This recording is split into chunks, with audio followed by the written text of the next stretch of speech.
Di tengah reruntuhan Gaza Selatan, ledakan terdengar dari Khan Yunis. Namun kali ini bukan serangan Israel, melainkan bentrok internal antara Hamas dan klan Al-Mujaidah, yang selama ini dikenal sebagai salah satu kelompok bersenjata paling berpengaruh di wilayah itu.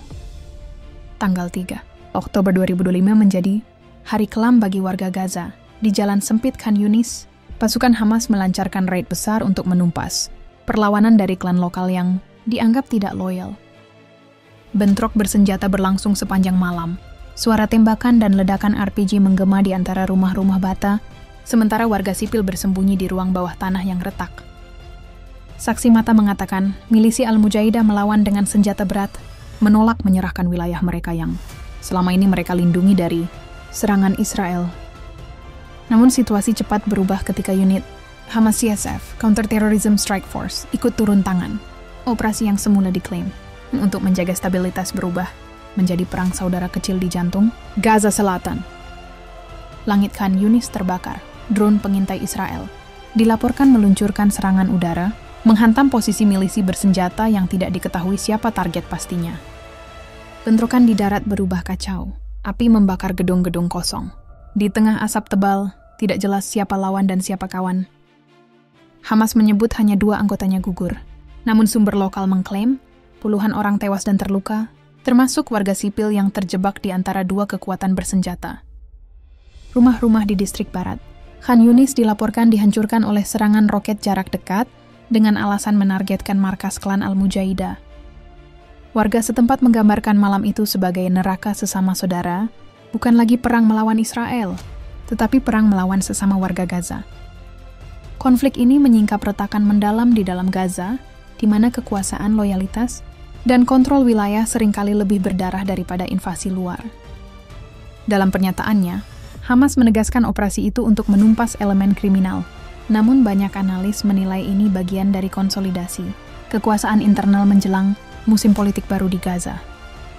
Serangan udara Israel yang menyusul bentrokan memperparah kekacauan, menimbulkan pertanyaan, apakah Israel sengaja memanfaatkan perang internal ini? Di sisi lain, keluarga korban kini mencari jenazah di antara reruntuhan. Tangis menggema tanpa pembeda. Apakah mereka pejuang, warga, atau hanya saksi tak bersalah?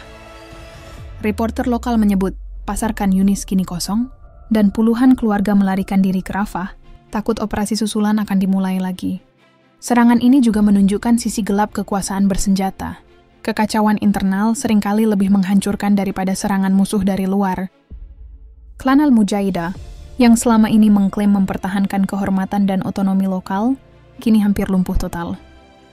Sementara itu, Hamas memperkuat posisi politiknya di Gaza Selatan, menempatkan pasukan tambahan dan mendirikan pos baru di area yang sebelumnya dikuasai klan. Beberapa laporan menyebut adanya penangkapan massal terhadap anggota keluarga besar Al-Mujaidah, memicu kemarahan di kalangan pendukung mereka. Israel, dari kejauhan, terus mengamati dengan drone. Mereka tidak perlu menyerang, Gaza sedang menghancurkan dirinya sendiri. Bentrok ini menjadi simbol tragis dari konflik berlapis di Timur Tengah, satu wilayah, banyak perang, satu tanah tanpa damai. Warga Khan Yunis kini hidup dalam ketakutan ganda, antara rudal dari langit dan peluru dari sesama. Beberapa kelompok HAM menyebut insiden ini sebagai indikasi krisis kekuasaan Hamas, di mana kekuatan militer mulai menggantikan otoritas sipil.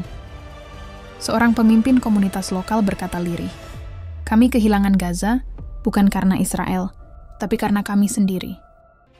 Di luar negeri, dunia menonton, tetapi tidak lagi terkejut. Gaza telah terlalu sering menjadi medan tragedi tanpa akhir. Serangan 3 Oktober ini menegaskan bahwa kedamaian di Gaza tidak hanya bergantung pada gencatan senjata dengan Israel, tapi juga pada perdamaian di antara mereka sendiri. Anak-anak Khan Yunis kini tumbuh dengan trauma. Mereka tidak tahu siapa musuhnya, hanya tahu bahwa malam selalu berarti suara ledakan. Beberapa laporan menyebut adanya intervensi kecil dari kelompok sayap politik, Hamas yang mencoba menenangkan situasi, namun gagal. Bagi warga Gaza, 3 Oktober akan selalu diingat sebagai malam ketika sesama pejuang saling menembak di tanah yang sama. Dunia mungkin akan lupa, tapi di Khan Yunis, asap, darah, dan luka sesama saudara masih belum hilang dari jalanan.